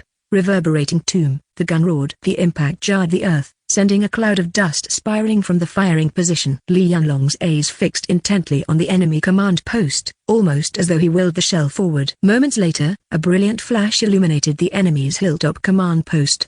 A burst of fire and smoke erupted, and the explosion echoed back across the battlefield. A perfect shot. "Ha! Well done, Wang Chengzu." Li Yanlong beamed. "I'll see to it you get half a kilo of the finest sweet potato liquor when we're back." Chengzu, unable to contain his excitement, sprang to his feet. "Commander, it hit, it hit." Suddenly, a hail of machine gun bullets peppered the area, ricocheting off the field gun's metal shield with sharp ping sounds. Li Yanlong immediately yanked Wang Chengzu back down. "Are you out of your mind, Chengzu, trying to throw your life away?" A chill ran down Wang's spine. He realized that without the gun shield, he'd likely have been struck. But his moment of fear quickly gave way to admiration as he eyed the Italian-made field gun. Its sleek build and powerful impact made it far more precious to him than any golden trinket or even the most beautiful of women. Seeing that Chengzu was unharmed, Li Yanlong let out a sigh of relief. Gesturing to Zhang Debiao, he signaled for them to retreat back into the trenches. As he accepted a fresh magazine from Huzi, he clicked it into place with his chest-mounted submachine gun, then bellowed, "All right, lads, are all your rounds loaded?" "Loaded, sir." "Loaded." The squad roared their confirmation, their voices thick with battle-born camaraderie. Raising his submachine gun high, Li Yanlong thundered, "With me, we'll take that position across the ridge." Charge! In a swift, disciplined line, the troops of the 1st Regiment surged from the trench like an avalanche, racing across the rugged hillside, intent on storming the enemy's position. On the opposing ridge, the enemy machine guns rattled to life, spewing flames as they opened fire on the charging soldiers. Wang Chengzu took it all in from behind, quickly refocusing on his field gun sight. He swiveled the barrel, training it on an enemy machine gun nest at the peak of the ridge. With his newfound confidence, honed by his first successful strike, he worked the gun like an old hand. Shell loaded, hatch closed, firing rope pulled, a single smooth motion. Toom! The round streaked across the landscape, striking the sandbags shielding the enemy's Type 92 heavy machine gun. In a blinding flash, the sandbags, the gun, and the soldiers behind it were obliterated, hurled into the air in a chaotic burst of debris and smoke. Learning from his first success, Wang didn't pause. With rapid precision, he adjusted the gun's position, swiftly training the muzzle on another enemy machine gun nest, determined to neutralize every threat to his advancing comrades. Chapter 09, A Catch of the Big Fish. In these challenging times, the new 1st Regiment had no political commissar. Thus, each battle saw Commander Li Yanlong leading from the front. A hardened warrior of over a decade, Li Yanlong fought like a whirlwind. Armed with an MP-40 submachine gun across his chest, he tore into the enemy lines, firing with ruthless precision. From a distance of 150 meters, he expertly suppressed a Japanese machine gun nest with a deadly efficiency. Inspired by their commander's fearless charge, the soldiers of the new 1st Regiment fought with growing ferocity. Behind them, Wang Chengzu was pounding away, using field artillery to target the enemy's machine gun positions, as Li Yanlong and his trusted officer, Zhang Debiao, led the charge forward with their submachine guns blazing. Under this relentless assault, the Seikata Regiment's 5th Battalion was crushed by the fierce onslaught of the new 1st Regiment. Buoyed by their initial victory, the soldiers surged forward, seizing the hilltop where the Seikata Regiment's command post lay. Once the hill was theirs, Zhang Debiao led his assault squad in relentless pursuit of the retreating enemy. They quickly spotted Japanese soldiers scrambling in a disorderly retreat, struggling to drag two 75mm mountain guns and four 70mm Type 92 infantry guns as they fled. Roughly 20 Japanese soldiers covered the rear, retreating in panic while firing backward to keep the pursuing forces at bay. "Brothers, seize the cannons!" Zhang Debiao's rough voice echoed like a thunderclap as he charged, submachine gun raised, into the enemy's ranks. For the soldiers of the 8th Route Army, weapons and ammunition were everything. Artillery was especially scarce. Capturing a single Type 92 gun could be a cause for celebration lasting days. Enduring hunger was manageable, but lacking weapons and ammunition spelled disaster. A barrage of gunfire erupted from Zhang Debiao's weapon as he slapped a fresh magazine into his submachine gun, holding it steady against his shoulder. Each squeeze of the trigger sent a precise volley of bullets ripping through the enemy ranks. One by one, 4 Japanese soldiers dropped, their formation collapsing into a line of blood and dust, scattered in the wake of Zhang Debiao's assault. The other assault team members followed suit, letting loose a storm of bullets toward the enemy. They had only recently become accustomed to their new firearms, and while each soldier had fired over 100 rounds in combat, their grasp of the weapon's recoil was still somewhat shaky. Nonetheless, within moments, their gunfire tore into the retreating soldiers, shredding them in a relentless hail of bullets. With a ferocity like a pack of tigers, the 100-strong assault team descended upon the Japanese artillery unit.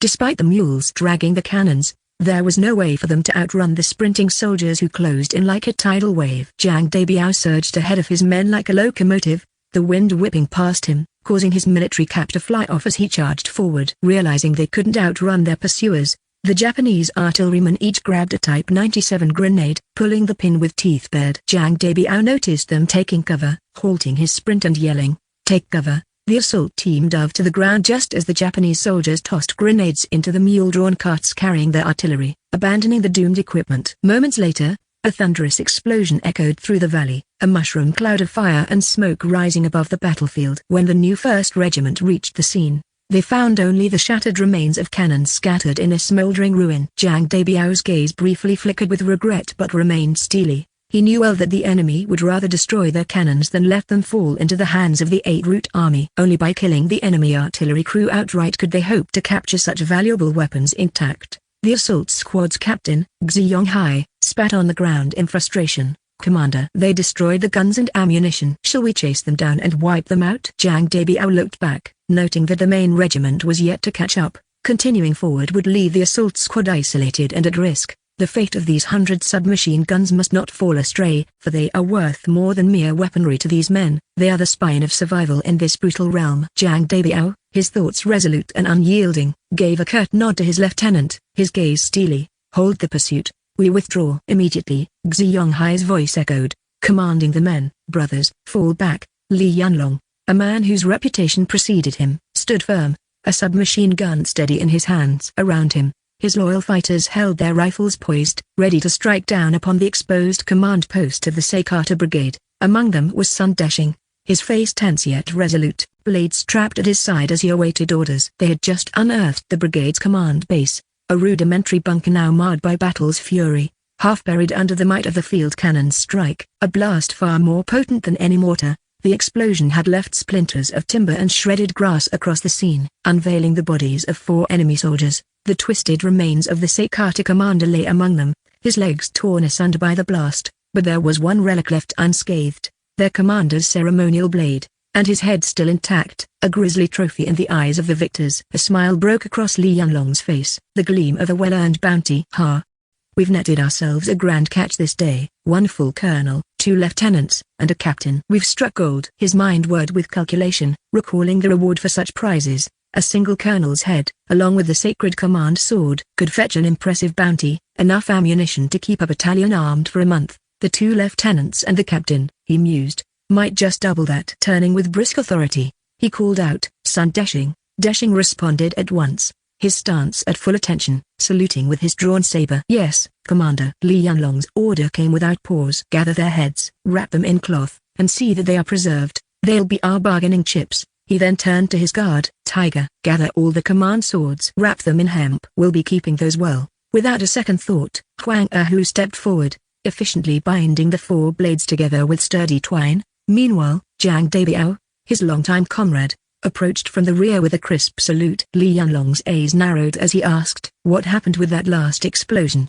Zhang's voice was laced with frustration as he replied, "The enemy triggered their own explosives. Not a single cannon or shell remains." Li Yanlong's brow furrowed, though he nodded, understanding the enemy's retreat tactics. "Then let's seize this chance. Give the order to the new 1st Battalion. We'll break through the lines from New Family Ridge." Zhang Dabiao hesitated, confusion crossing his face. "Commander, didn't you report to the division headquarters that we'd break through from the front?" Li Yanlong let out a gruff chuckle, dismissing the contradiction with a wave. "When has disobeying orders ever been my habit? We're breaking out from New Family Ridge, and that's that." For in truth, the earlier report was nothing more than a tactical feint, designed to mislead. If they attempted a frontal breakthrough, he knew, they'd face not only the might of the Seikata Brigade but the ire of his own command, ready to punish any deviation from the plan. Yet by choosing an alternate route, he would escape the clutches of both enemies. Beyond all this, the Seikata Brigade was left weakened, its command dismantled, its ranks decimated. Their morale broken, they would think twice before pressing their remaining forces into pursuit.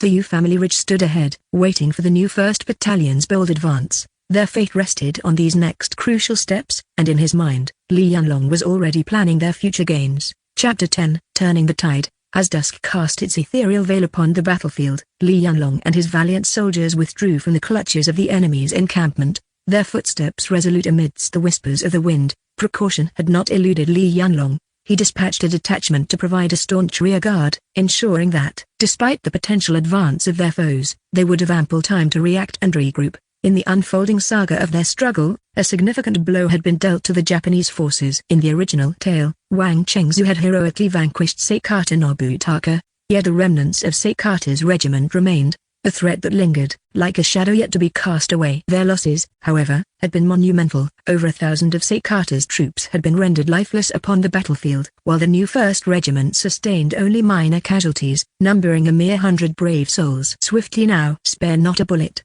nor a weapon for the enemy. Li Yanlong's voice rang out like a clarion call, stirring the hearts of his men. Even the tiniest of mosquitoes yield their flesh. Gather all they leave behind. Damaged firearms may yet be mended. His commands were infused with a fervent energy that ignited a determined spirit within his ranks. As they swept through the remnants of the battlefield, soldiers hastily collected enemy arms, their hands deftly retrieving a myriad of spoils, the iconic Type 38 rifle, ammunition pouches, and grenades. Each recovered item was a testament to their victory, a symbol of the resolve they had shown against overwhelming odds. With the battlefield cleansed of the remnants of strife, Li Yanlong led his regiment towards Yujiling, leaving behind a desolate expanse strewn with the corpses of their adversaries, a stark reminder of the day's ferocity. Yujiling, a strategic stronghold of the 772nd Regiment, lay ahead, its position offering both promise and peril. The Japanese, in their relentless pursuit, had amassed a force comprising the 36th Division and the 4th Brigade, numbering over 10,000 troops, advancing from multiple directions: Yuan, Liuxian, Yuxiang, and Luxian. Their intent was as clear as the skies above, a sweeping offensive against the 8th Route Army's base, targeting their headquarters and the field hospital. Unbeknownst to the defenders, they had only recently repelled a prior assault, leaving them ill-prepared for the sudden and vigorous resurgence of the enemy. The morale of the troops had been buoyed by their recent victory, yet now, the specter of defeat loomed ominously, as the Japanese forces bore down upon them with a vengeance. At Yujiling, the atmosphere grew tense as the commander of the 772nd Regiment, Cheng Shifa, surveyed the distant enemy lines from the vantage point of his trench. His keen eyes, enhanced by a trusty spyglass, took in the enemy's fortifications. 2 lines of barricades, though not vast in number, were well fortified with machine gun nests at each potential breach. To breach their defenses would require more than mere bravery. It demanded a calculated strategy. A communications soldier approached with urgency, his body bent in a display of respect. "Commander, We have just received orders from the brigade headquarters. The new 1st Regiment is set to break through the front lines of Sakata's forces. The brigade commander has commanded your regiment to expedite your advance from Mujiling and break free of the encirclement. Cheng Shifa's brow furrowed, his thoughts racing. Had Li Yunlong lost his mind? Defying such an order was akin to courting death, and advancing headlong into the maw of the enemy's main force was a fool's errand. Despite their past disagreements, a bond forged through shared hardship tethered them as comrades. Though he yearned to assist Li Yunlong, he could not forsake his duty. With a frustrated sigh, Cheng Shifa slammed his fist against the trench wall. Send word, prepare for a breakout. The 772nd Regiment stood not merely as soldiers but as the very backbone of the 8th Route Army, their ranks bolstered by the valiant veterans of the 4th Red Army. These seasoned fighters possessed the tenacity and fighting spirit to rival that of the elite Japanese forces. While the new 1st Regiment and the Independent Regiment were mere auxiliary units, the 772nd, with its storied history, was a bastion of strength. All units are ready, Commander, the communications soldier reported, his voice steady amid the tension. With his cap tilted back upon his head, Cheng Shifa grasped his trusty carbine, a reminder of the battles fought and the victories yet to come. Bugler, sound the charge. The resounding notes of the charge echoed across the fields, igniting the spirits of the 772nd soldiers. Like a tempest unleashed, they surged from their trench towards the enemy fortifications, driven by a fervor that only the fires of battle could ignite. Under duress, they employed a strategy of dispersal, breaking into smaller units to avoid detection. A concentrated assault would surely invite a swift counter from the enemy, but scattered, their might slip through the tightening noose of encirclement. Cheng Shifa led a small squadron, his ammunition dwindling as they approached an enemy stronghold positioned upon a commanding ridge. Just as they turned a corner, the piercing staccato of a Type 92 heavy machine gun erupted, the projectiles tearing through the air like malevolent raindrops. Several of his men fell, struck down before they could react, their lives extinguished amidst the chaos. Instinctively, Cheng Shifa raised his arm, halting his comrades in their advance. Peering cautiously around the corner, he assessed the situation. The hail of bullets rained perilously close, displacing dirt and debris,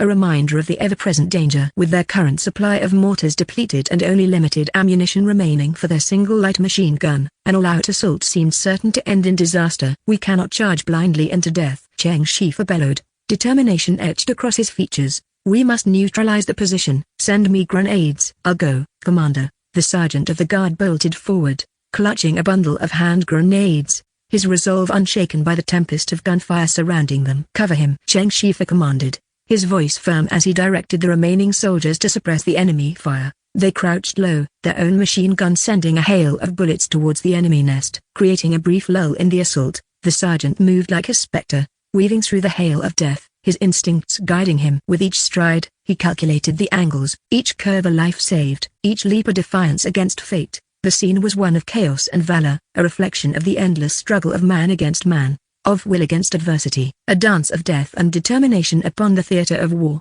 The gunfire echoed like thunder across the ridges of Liangjian. A streak of bright metal flashed in the hands of the enemy machine gunner, his eyes narrowing with the precision honed by countless battles. He fired a 7mm round that zipped through the air, cutting clean through the defenses and striking Captain Zhang of the guard platoon in the leg. With a sharp gasp, the captain faltered, dropping to the earth, his body stilled momentarily as if the very ground were holding its breath. One could predict with chilling certainty, the next salvo would aim directly for the fallen captain, sealing his fate in an instant. Yet, in that moment, Cheng Shifa heard a shrill, piercing sound cut through the din of battle. It was almost otherworldly, as if the air itself had been sliced by an invisible blade. Startled, he turned to look, his gaze fixed in the direction of the enemy's machine gun emplacement. Then came the blast. A ferocious explosion tore through the enemy position, throwing the heavy machine gun and 4 soldiers into the air with a tremendous force. Flames burst forth, licking the darkened sky, while mud and debris rained down, shrouding the battlefield in a cloud of choking dust.